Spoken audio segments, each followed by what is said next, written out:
So I first heard about the idea of becoming a perpetual traveler in my early 20s, and it fascinated me.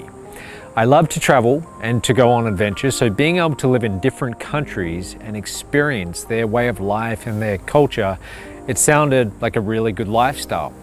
And shortly after that, young 20s, I started to finally make good money and I could travel a bit more. So I would justify going on all these different trips by telling myself it was for work. I was either hosting an event or attending someone else's.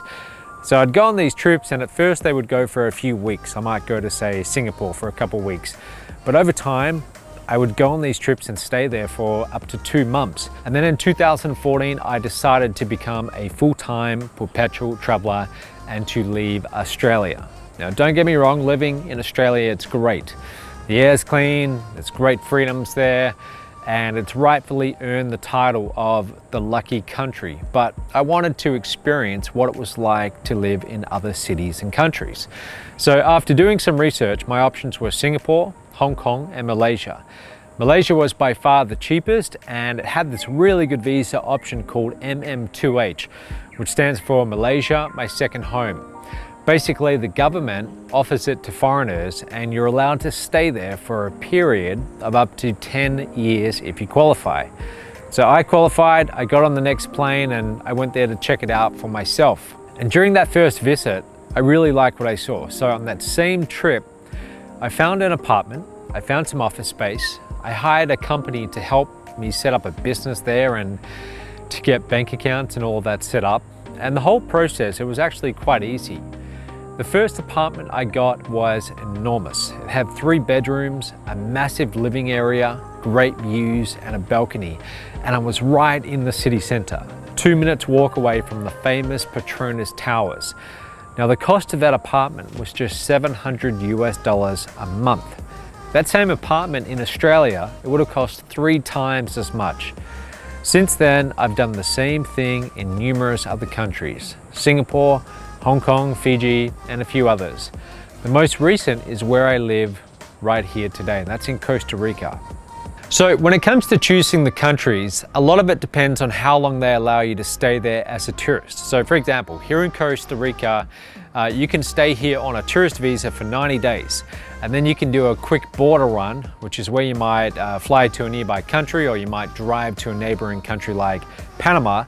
And you can literally leave for a couple hours, stay at the border, get your passport stamped, and then come back into the country for another 90 days. A lot of people do that.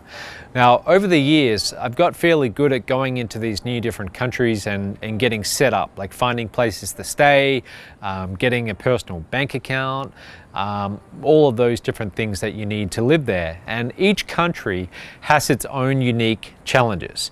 I'm not sure where I'm going to go next, but New York is definitely on the list at some stage. I'd love to live there just for at least 6 months. But being a perpetual traveler, it's not for everyone. It really isn't. A lot of the time you're living out of a suitcase. Now, for me, there's definitely times where I miss having a more long-term base, but overall, it's a good lifestyle. Now, if you have a family, it does make becoming a perpetual traveler more challenging, but you can still do it. I know families who do this full-time. They go from country to country, stay for a few months in each one. They've got young kids and they homeschool them. Now, also you should know that just because you're a perpetual traveler doesn't mean that you always have to be moving like every few weeks to a different country. Some perpetual travelers, what they'll do is they'll stay in one country for say 3 or 4 months, go to another country, and they just do that year long. So they move from between these 3 or 4 different countries so that they can follow the seasons and always live somewhere where it's warm and sunny. Now, the next thing that you'll need to consider is your passport. Not all passports are created equal. If you're lucky enough to be from a country like Singapore or the USA or Australia or the UK or Norway, then you've got a great passport. Now in 2020, the title of the world's most powerful passport actually belongs to Japan, and that allows you to travel to 191 destinations. Now if you're from a country like North Korea or Afghanistan, then your options are much more limited. It's much harder to have this kind of lifestyle. You can still do it, but there's more restrictions. So a big reason why people do this whole perpetual traveling, is geo-arbitrage. And for example, what that means is, theoretically, you could sell your products or your services to rich countries like the USA, for example, and they're going to pay you in a strong currency. Meanwhile, you could be living in a country where the cost of living is very low, but earning in a strong currency. So I know people who, for example, they live in Thailand and they're working for US companies, so they get paid in US dollars. And because of that, they get to live a life of luxury. They live like kings on just a normal salary.